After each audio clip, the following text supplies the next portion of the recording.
Usman, lalu sistem manajemennya punya Abdurrahman bin Auf juga.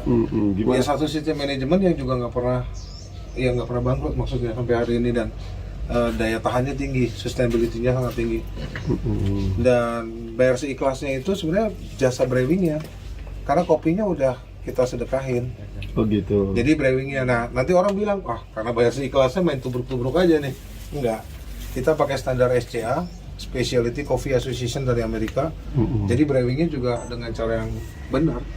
Even orang mau bayar 2.000 ya, tetap kita brewing dengan cara yang baik. Yang bayar tadi itu yang $100. Iya. Ada ya? Ada 1,5 juta, ya brewingnya sama, proper, dengan cara yang baik. Dan mereka menghargai kopinya memang, ya alhamdulillah, karena kita ekspor juga hari ini. Punya ini kebun kopi. Awalnya tuh punya kebun kopi, jadi jual mobil istri. Aduh, sedih banget tuh jadi.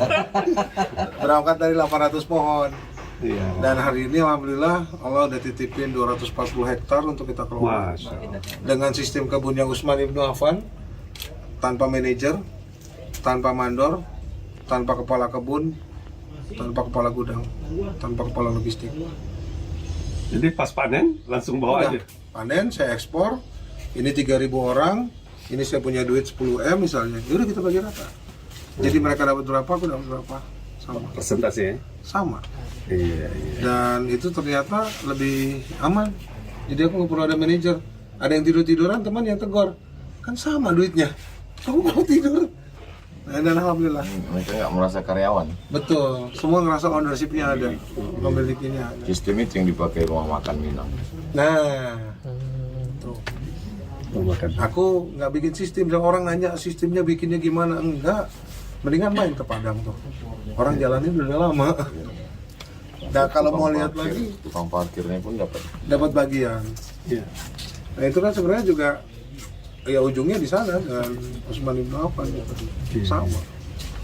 Jadi pertama membuat kedai kopi itu di mana? Di garasi rumah yang saya sewa. Oh, gitu. Modalnya kecil banget nyoba ini. Berapa tuh modal pertama? Modal pertama 40 jutaan lah. Tahun berapa mulainya kos? 2018 di garasi rumah yang kita sewa. Udah bikinnya di situ, di rumahnya kita roasting, di garasinya kita jualan kopi. Sekarang aset alhamdulillah udah hampir 25 miliar. Dan jalan begitu aja udah. Anak-anak muda sekarang kalau mau buka usaha yang prospek kira-kira apa? Yang prospek adalah yang mereka tekuni dan mereka kuasai. Kadang-kadang orang tuh bisnis cuman ikut-ikutan. Wih, orang jualan kue apem, ayo jualan. Padahal dia nggak tahu cara bikinnya, bahannya apa, bagaimana biar enak. Kalau kopi tadi memang Coach Steven menguasai kopi. Enggak, sarjananya di situ juga sih. Cuman menguasai ya. Iya, aku pikir kalau mau jalanin sunnah kan kebun nih. Kalau suruh nanam kurma aku nggak tahu. Paling gampang kopi mungkin ya waktu itu kan kepikiran. Ya sekarang kan juga ada, kita bikin wisdom tuh mengantisipasi kampung muslim yang beternak babi. Nah kan nggak bisa kita ceramahin babi itu haram, najis apa. Kita kasih solusi kan. Nah aku lah punya sekarang wisdom wisata domba. Mas Andi udah kesana nih. Jadi aku piarain domba, aku pelajari, piara, tahu cara perkembangbiakannya, aku tawarkan. Mereka berhenti tuh piara babi, ganti domba. Dan sistemnya bagi hasil lagi. Setahun 1 ekor domba bisa 4 anak. Masya Allah. Alhamdulillah. Dan kampung-kampung babi itu tereliminasi dengan ini. Sebentar lagi Instagram aku habis lagi nih kayaknya nih. Karena pertama kali program di launching, Instagram utama hilang. Coach Steven ada buat training untuk anak-anak muda. Iya kadang-kadang, tapi di desa-desa. Berapa pesertanya? Sedesa. Biasa lebih intensif kayak 3 bulan di situ. Perlu Pak Andi untuk anak-anak muda buat training. Iya. Berapa hari biasanya? Oh nggak bisa berapa hari, harus terus berkesinambungan. Jadi dampingi, ajarin mereka. Karena kan kadang-kadang, wah ini major saya ini ekonomi, oh major saya ini bengkel, oh saya ini tukang benerin radio. Enggak, saya sarjana ilmu komunikasi juga nggak nyambung kan. Kopi. Iya, ke kopi ataupun ke domba kan nggak nyambung. Cuman kalau memang manja ada wajah deh. Tapi dengan domba kan juga perlu ada komunikasi yang baik. Aduh bahaya. Ngeri nih. Udah akhir tahun domba. Aduh. Dikit jangan. Didi gitu ya tadi ya. Enggak apa-apa kan emang akhir tahun kan banyak yang beranak. Domba ya benar. Iya. Harus pandai memeliharanya supaya anaknya banyak ya. Iya. Cuman itu sih Ustaz, aku paling ikhtiarnya sekarang kan banyak kan nggak main di kotaku, di belakang-belakang ngeberesin yang kecil-kecil inilah. Aku pikir nggak ada asatid yang ke sana, ya udah kita di sana. Dan dari sana alhamdulillah sekarang kayak plasma domba kita tuh untuk satu plasma grup ya, dia udah 1.200 ekor di sana. Awal dari 300 ekor. Ya, ekor. Kalau satu tanah 1 hektar itu dombanya bisa berapa ekor? Kandang mungkin ya. Kita bicara kandang, satu ekor domba itu efisiensinya 1,5 meter persegi sampai 1,8. Dia mesti dikandangin terus. Iya, Bukan dikandangin. dilepas gitu bukan. Nanti dilepas itu ada fase sebelum beranak. Jadi ada fase kawin, nanti terus fase hamil 5 bulanan. Nah, nanti habis dia beranak selesai, dia nyusuin terus di sapi, kita lepasin lagi. Nanti baru masuk ke kandang kawin lagi. Pemasaran juga. Pemasaran domba alhamdulillah nggak ada sepi-sepinya. Orang nggak ada. Nggak ada sepi-sepinya. Kita aja kurang supply. Di mana? Jadi kita Kalau- tes di Garut sih. Kalau untuk Sumatera gimana cuacanya apa bisa? Bisa, itu kan bisa disesuaikan. Karena kan bentuk kandang juga kita sesuaikan. Jadi kandangnya mau modern. Kandangnya modern. Tapi sistem ternak dombanya yang dari dulu dari Rasulullah, dari sahabat. Bibitnya? Bibitnya banyak sekarang. Aku pakai bibitan kayak ini kan pakai Garut, terus pakai Dorper sama F1. Ya udah, kita main di situ aja pembibitannya. Yang penting bukan domba yang buat hias itu ya, domba yang Bukan pedagang. bukan domba ya. Bukan. Aduh domba. Ramai ramah dong. Bang, iya, Dan bukan pula kambing hitam ya. Tapi domba yang hias itu kan malah mahal ya, kok umur Iya. baru Oh, setengah itu setahun mahal. ya. Satu ekor bisa 100 juta, 200 juta. Yang di salon-salon tuh. Iya, yang ininya pakai minyak zaitun, Oh. harus digosok pakai minyak zaitun. Dikontesin tapi Dikontesin. Nah terkait kopi tadi, sekarang kedai kopi sudah berapa banyak? Sudah alhamdulillah selama 4 tahun Allah izinkan berkembang jadi 51 hari ini. Berapa kota? Paling jauh tuh di Palembang, di tempat Ustaz, Lampung. Terus ada di Banjarmasin, di Samarinda. Paling jauh di Pineng mungkin, akan Pinang seberang. akan nyebrang dikit. Ya. Kalau ada anak muda kita di Batam di Pekanbaru mau buka, gimana cara? Bisa ada kan ada kedaicoger.com, bisa di situ nanti Apa konsultasi. nama webnya? Kedaicoger.com. Kedai Coger. Nah itu di situ Apa nama warung kopi? kedai coger. Kedai Coger. Nah coger, Kopinya kopi coger juga. coger juga Apa dari yang, kebun. apa yang mesti disiapkan anak muda ini? Mental, pengen maju kan. Mesti ruko, mesti apa? Tempat ada yang terbuka kayak gini juga ada yang garasi rumah juga ada, karena ngikutin basicnya kita kan. Ada ruko Ada juga. yang ruko udah mapan, Oh, itu yang udah mapan. biasa ada yang mulai itu bahkan dari mall tuh yang kecil-kecil itu. Yang Counter. paketan. yang berat itu kan mesin pembuat kopinya. Gimana? Nah, orang tuh selalu orientasi kalau bikin kafe mesin harus bagus. Iya. Enggak, kalau kita balik skill yang harus bagus. Mesinnya biasa aja. Mesin biasa aja, karena kadang-kadang mesinnya bagus, skillnya nggak ada. Jadi kan perbandingan gitu. Apalagi kalau dibuat dengan rasa ya. Asik cinta. Apa Iya pakai rasa lah, vanilla. apa keajaiban yang Kong Stephen rasakan selama menggeluti bisnis ala Rasulullah? Daya tahan bisnisnya itu tinggi. Kita mau nggak percaya, saya buktikan sendiri. Artinya gini Ustaz, pandemi semua orang goyang. Ya kan, tadi kita cerita sampai tukang rujak aja sendiri kena efeknya. Karena karyawan kan nggak masuk kerja, yang nggak ada yang makan rujaknya. Selama pandemi ini Allah izinkan saya nambah 19 unit usaha. Kalau bertambah, Tambah.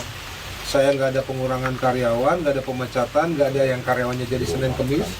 nggak ada, gaji pemotongan nggak ada, THR penuh, bonus penuh. Kenapa tidak berefek ke bisnis kopi? Bukan bisnis kopinya sih sebenarnya. Kalau bisnis kopi kan kita dapat mesin orang juga, ada yang kedai orang tutup. Tapi pada saat ini memang bayar si kelasnya, ini efeknya agak-agak panjang ya. Jangan sampai nanti orientasi aku berubah di bisnis nih. Jadi orang datang, nggak apa-apa, datang aja. Lu datangnya ke tempat gue sini, ngopi aja nggak apa-apa. Aku sering gituin Ustaz. Gue nggak ada duit nih, nggak apa-apa, lu datangnya kan lu pengen ngopi, datang aja nggak apa-apa, kan bayar si kelasnya juga, punya goceng bayar aja goceng. Pada saat mereka punya si goceng tadi Rp5.000, iya, dan mereka tetap ngerasa apa ya, oh kita tetap diservis, kita tetap dapat kopi yang baik dan bagus dan proper, benar ya. Pada saat mereka kembali mulai bergeliat, mereka nyari saya. Kombinasi antara rasional dan irasional. Iya, kebanyakan irasionalnya. Karena kalkulatornya Allah, ya sudah. Alhamdulillah. Dan itu benar-benar Allah yang tahu deh. Benar-benar Allah yang tahu. Dan Mas Adi sebenarnya tahu sih. Semakin kita banyak spending, karena kan keuntungan menjadikan masjid. Jadi dari kopi kedai Coger ini sudah 67 masjid yang terbangun, 7 madrasah, 1 lagi mau diresmiin besok, Jumat besok. Dan semakin kita banyak spending, semakin Allah datengin lagi gitu. Kayak sebenarnya kata-kata sahabat mungkin ya, koreksi kalau saya salah. Ada salah satu sahabat yang benar-benar dia gagal untuk jadi orang miskin. Dan itu lagi lagi di dalam ya. Lagi kayak di nggak tahu gimana itu di Kenapa Coach Stephen nggak buat semacam pelatihan yang terstruktur, penerimaan dalam 1 bulan berapa angkatan untuk menyelamatkan anak-anak muda entrepreneur? Ada, cuman gini, Apa kendala? masyarakat kita tuh anak muda terutama itu satu dididik untuk jadi pekerja, bukan entrepreneur. Walaupun Lebih mereka suka jadi karyawan, betul, kita enforce mereka untuk jadi entrepreneur. nggak ada semangat. Betul, itu ya. Dia maunya berangkat pagi, pulang sore, pakai seragam, ada yang merintah. Ini kerja apa dikerjain? Itu dikerjain. Dan iya itu akhirnya jadi Mentalnya gitu ya. mental karyawan. Terlalu lama dijajah Belanda. Belum hidup sih mereka sebenarnya. Darahnya, tapi dikotominya memang seperti itu. Jadi orang-orang mendingan gue ngelamar kerja di tempat lu kok jadi ngelamar kerja sih. Atau gen Coach Stephen ini live. Hah? Beda di mata ya. Cuman kalau sebenarnya aku sering bilang ke mereka, bikin kelas banyak Ustaz. Karena training untuk kopi sendiri bisa dicek deh di internet. Untuk satu sesi itu sekitar 2-3 juta. Satu sesi itu belum dapat sertifikat apapun. 9 sesi 1 sertifikat amatir. Di tempatku kan bayar seikhlasnya, tapi memang ruangannya terbatas. Maksudnya karena bayar seikhlasnya kan druk aja kan orang. Pandemi Covid nggak boleh sama kementerian, adalah. Ya nggak boleh rame-rame. Jadi lebih kayak online training sekarang.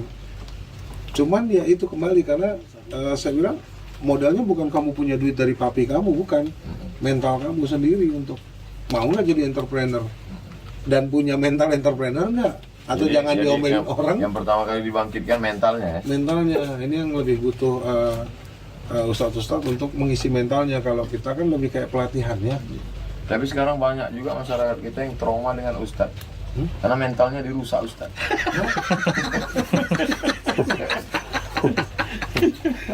Ini media ini. Ustaz, gimana Ustaz melihat Coach Stephen? Coach Stephen mengembalikan lagi konsep rezeki dalam Islam, konsep sedekah berbagi, konsep yang selama ini terkubur. Orang kalau sudah bicara Islam selalunya berpikir tentang fikih sholat, ibadah, kaki celana, jenggot, khilafiyah. Padahal fikih muamalat kita begitu besar tentang jual beli, transaksi, pinjam meminjam, gadai menggadai. Jadi beliau sudah mengembalikan itu. Maka mesti bersinergi dengan Ustadz, bangkitkan semangat orang. Jangan khiyarukum fil jahiliyah, khiyarukum fil Islam. Ketika orang pada zaman jahiliyahnya semangat buat kafe, semangat buat ruku, jangan setelah dia hijrah justru di masjid bawaannya mau mati aja. Dia justru lebih semangat. Coach Stephen setelah hijrah dia lebih semangat untuk buka begitu banyak cabang.